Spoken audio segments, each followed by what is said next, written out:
In this video, I'm going to share what I've found to be the most comfortable way of using a keyboard. And this is just the result of years of experimentation and testing out different things. And what's really interesting is what I've come up with is nothing at all like the conventional mainstream advice on keyboard ergonomics.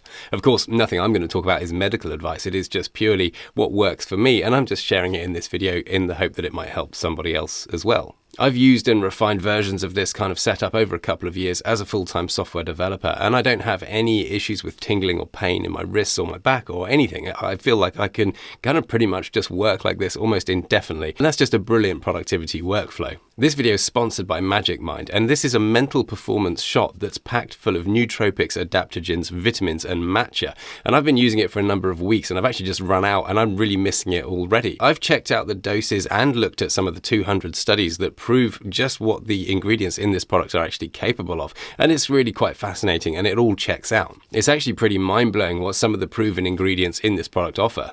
I've got a 20% discount code, VALAC20, that you can use at magicmind.com to get a great deal. If you're new to this channel, I'm a workflow enthusiast and software developer, and I've gone down all kinds of rabbit holes optimizing these day-to-day lifestyle approaches, and one of those things is keyboards.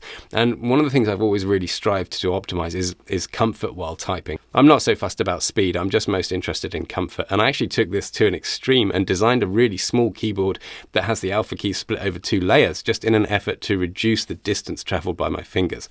In reality, I couldn't get that fast, and it was very error prone, but it was a good experiment and all part of the process that's led me to this point.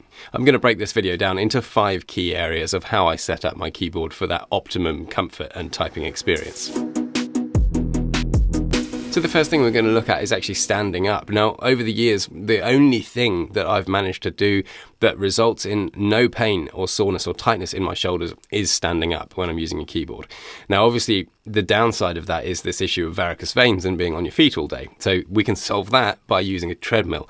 Now, I don't work and walk on this all day long. That's just way too tiring. What I actually aim for is about 2 hours a day where I'm walking on this. And I think that's enough. And if you actually look into all of the health benefits associated with walking, they tend to say that you can get all those benefits with only a small amount of walking done each day. So I'm hoping that that's actually just going to be enough to offset this varicose vein risk associated with standing on your feet all day. I think as long as you're not craning your neck down, and this is of course to do with your screen placement, which I've done another video on, then the benefits of being in this upright standing position in terms of your posture and sort of relaxing and not getting tension in your muscles and especially in your shoulders is really significant. I think this is probably the most significant part of this whole setup, and that is my forearm angle.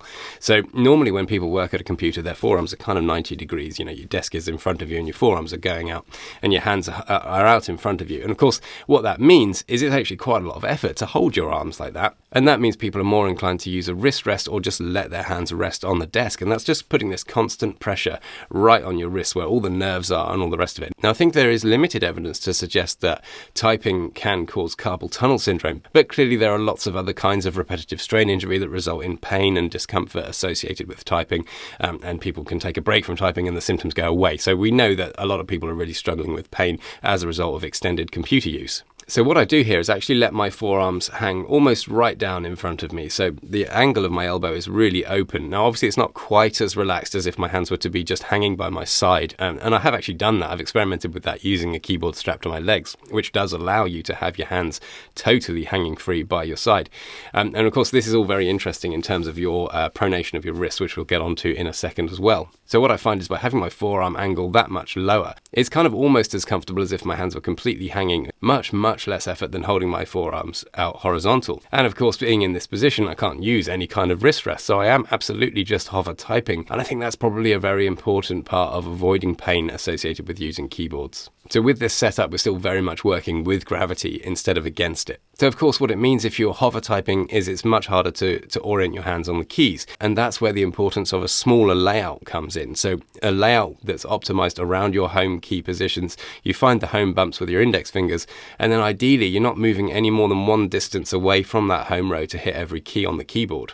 Now, I know with the Voyager here, I have got the number row, which is 2 keys distance away, and that is actually fine. I haven't found any major issues coming back from the number row to the home position, even while I'm hover typing like this. But hover typing does certainly result in this kind of more significance placed on the size of your layout and the distance your fingers have to travel from the home row.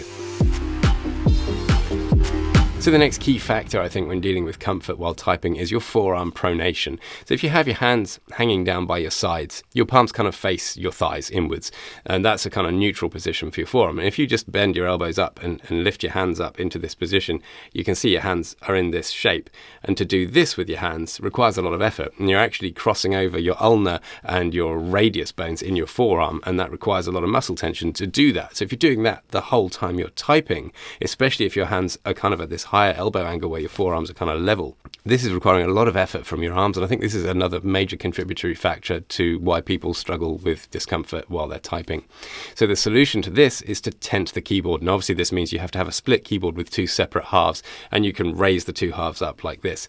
Now, since I started experimenting with this, I went pretty much straight away to a very aggressive tent, almost vertical, just to really take out the pronation from the forearm in this position, and it really is very comfortable to have this extreme kind of keyboard tenting. And I think a lot of people struggle to actually work out technically how they're going to achieve this with their keyboard, and the solution is pretty simple. As long as you've got tripod mounts on the bottom of your keyboard, which the Voyager for me does have, this is an accessory that they sell, it's just magnetically attached to the bottom of the keyboard. That gives you a tripod mount, and then you can just use these mini magic arm things with universal joints and a clamp, and it just clamps onto the edge of your desk, or for my case just onto the piece of wood across my treadmill. And you just undo the little tensioner, and you can position the keyboard halves any way you like, almost any way you like. There are some kind of dead zones in the joint, but you can work around that, and it's generally not a problem for me to get this extreme tent, and the keyboard is super solid in this environment. There is a little bit of movement. Actually, most of the movement comes from the treadmill itself, so the clamps themselves are absolutely fine for this purpose. So these two fundamental things, the extreme tent, which reduces the pronation in the forearms, and this very open elbow joint to avoid having to lift your arms against gravity the whole time while standing up to reduce tension in your shoulder muscles, is just a fantastically comfortable way of using a keyboard. But there are two more points that can actually take this comfort to the next level, and the first of those is to consider your wrist deviation. So obviously with a fixed keyboard, what people tend to have to do is kind of deviate their wrists in this position to kind of line their hands up more with those columns on that keyboard. Now, I've actually made the point before that you can use a fixed keyboard without doing that and keep your wrists in a more neutral position. All you have to do is angle your hands slightly and use the longer fingers here to offset the difference. So your fingers are actually more at this angle coming up from the board. Instead of vertical off the board, they're actually more like that. And that does allow you to reduce the deviation in your wrist when you're using a fixed keyboard. And I'm finding actually, even with my split keyboard, I'm doing a similar thing. My fingers are coming out at that angle. And I'm trying to figure out why this is. Why do I not naturally want to align my fingers with the columns on the keyboard, even though I've got a split keyboard and can absolutely rotate those board halves any way that I like? And I think it comes down to the pinky column stagger. So the more aggressive the stagger, the closer you can get your fingers to the column alignment on the board. And if there's a lesser stagger, then you have to do the same kind of thing that you would do with a fixed keyboard. But of course, having a split keyboard means it's much easier to kind of figure that out and get that exactly the way that is the most comfortable for you, where you're really prioritizing no deviation in your wrist at all. And of course, another benefit of having a split keyboard is actually the physical distance between the two keyboard halves, and this has a big impact on your shoulders and your back. So normally when you're typing with your hands close together, there's a bit more of a tendency to kind of hunch and roll your shoulders, especially when you're sat down. And interestingly, a few years ago, I had a sports physiotherapy appointment, and it was highlighted that I had winged scapulars. So I think sort of for me, standing up and having this more conscious pulling my shoulder blades down and keeping some tension and strength in my back there, that's a lot easier when your hands are slightly further apart, which is what the split keyboard allows for. So there's just many areas of your posture and comfort that are affected so positively by using a split tented keyboard like this. So the last point I want to look at in terms of optimizing comfort when you use a keyboard is the layout itself. Now, what a lot of people don't realize is there's actually a massive difference in the total finger distance moved when you're comparing different layouts. So with QWERTY, if you were to type the same number of words as one of the more optimized layouts, your fingers would literally move way more distance. There's just, more tendon movement, more effort, more friction inside your joints and all the rest of it. Just everything, you're working harder basically to type the same words. So I'm a big fan of experimenting with different layouts, and in my last video I looked at the 5 steps that you can go through to ditch QWERTY and start using a different layout. And I think changing layouts can have the potential to really improve things in terms of comfort and minimizing pain when typing. I think that reduction in overall effort and movement is really significant. The other really big benefit of using a custom keyboard with a different layout is you can optimize the modifier placement. Now obviously on a normal keyboard, the modifier positions are just totally ridiculous. If you were to design this in a world with no prior knowledge of of this existing layout and say that this is where the modifier keys were and this is how you were to do keyboard shortcuts, it would be absolutely absurd. They're just so hard to reach, especially if you haven't got a wrist rest and you're hover typing. To move your hand over to a modifier, you're going to lose your home position completely if you're hover typing. So it just doesn't work with the idea of ergonomics. Whereas with a custom keyboard, you can set up things like home row mods, which is where the modifier keys are actually the home row keys. So you just hold down your home row keys, you get the modifier there, and then with the other hand, you use the key to get your keyboard shortcut that you want to do. And then for me, I've actually set up this really cool thing where I have the meh key on my thumb, which is the space bar with a tap, but on hold, it's the meh key. So I've got this sort of global hotkey scope just from a single thumb from the thumb's home position. And that is just absolutely fantastic. Again, just massively reducing the total effort and movement involved in your hands. Watch this video next to learn more about changing a layout away from QWERTY, and I'll see you there. And a final shout out to my sponsor, Magic Mind, and don't forget you can use my VALAC20 discount code at magicmind.com when you place your order.